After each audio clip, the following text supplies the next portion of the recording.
Okay, so I have a better camera mount. It's a point of view camera mount. Isn't that fun? And I have a new binding to do. So I'm going to show you how I do binding a little bit. Hopefully a better video than last time. So I have it laying flat.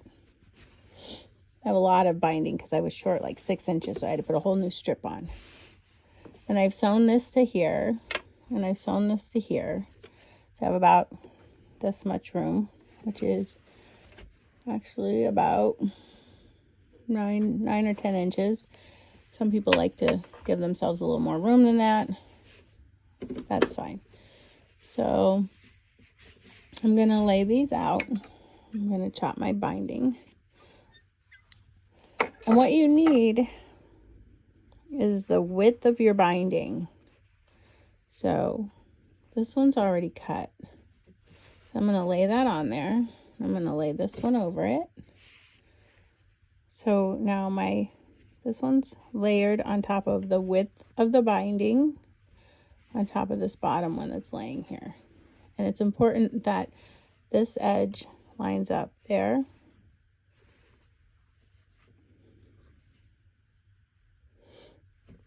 And then we're going to lay it flat. And then we're going to cut it. Now this is minky, so I'm going to put my scissors on the edge and cut a scissored width less because minky's got a little bit of stretch to it and I always end up with extra. So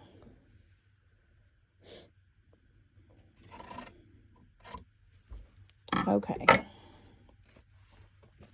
Now, this part I used to get stuck on all the time. I open this bottom one flat. And this one, if my fingers will work, we open like this. Now, this has to be here, right? Because you want it to come in. So we're going to pull it down, match my corners, put a pin in it, and get it out from underneath of my needle so I have a little more play. This is why some people like to leave more room. I suppose it could be easier. Now we're sewing from the bottom right corner to, or the middle right corner to the middle left corner. So I'm going to pin it again while I position it. I'm going to pin it up here. And then I'm going to pin it. This is probably the only time I use pins for sewing, is on a binding. And sometimes I don't. Which I suppose isn't the politically correct way to do it, but you know, it's fine. So we pin that. Now I'm going to pin up here just so it stays. Okay, so I have it pinned. I need to sew from here to here. So we're going to make sure it's all flat. And here's my edge.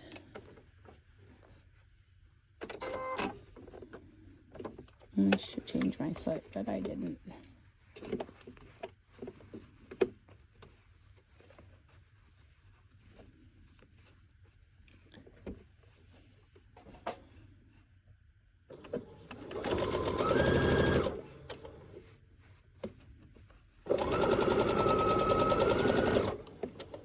Now, if I did it right, it will be magic. I'm going to take my pins out and see if I did it right. And I did. Look at that. So we trim this. I always check before I cut. I always check. Because see, we're perfect. So I'm going to trim this.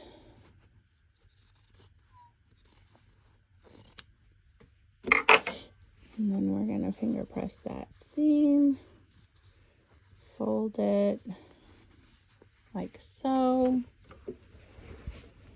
and continue stitching.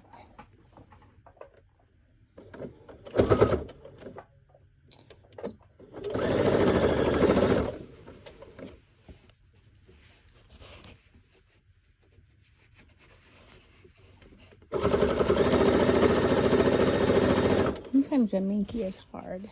It just moves a lot.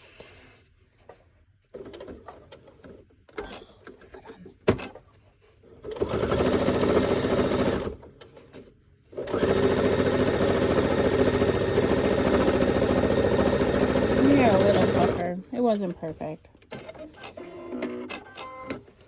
Just a little pucker, but you can't see it on this side, so it's fine, and I'm not going to take it out. So now we're going to pull it around the front and stitch the binding down with binding foot, but I have to change the thread because I don't like the color. Okay, we're going to do binding. I've attached my binding foot. It is a bi-level foot. You can see how it is there.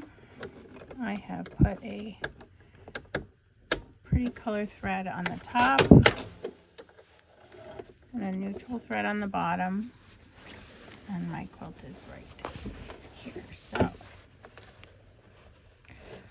when we use the binding foot, we are gonna line this up. I'm gonna back up a little bit so you can see the other things. Let's see. So when you are sewing, you want your binding to be in line with this little notch, and that bi-level foot helps you because you can feel it. And then my needle, I'm going to move over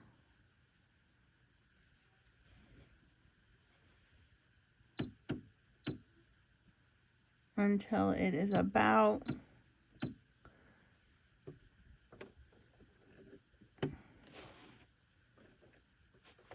I think I'm going to move it back one.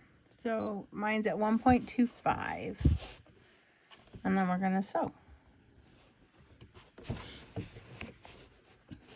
And that's how this binding foot works.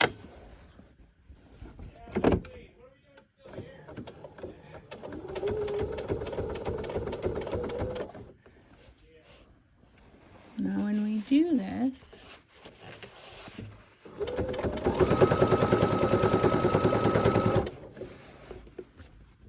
we get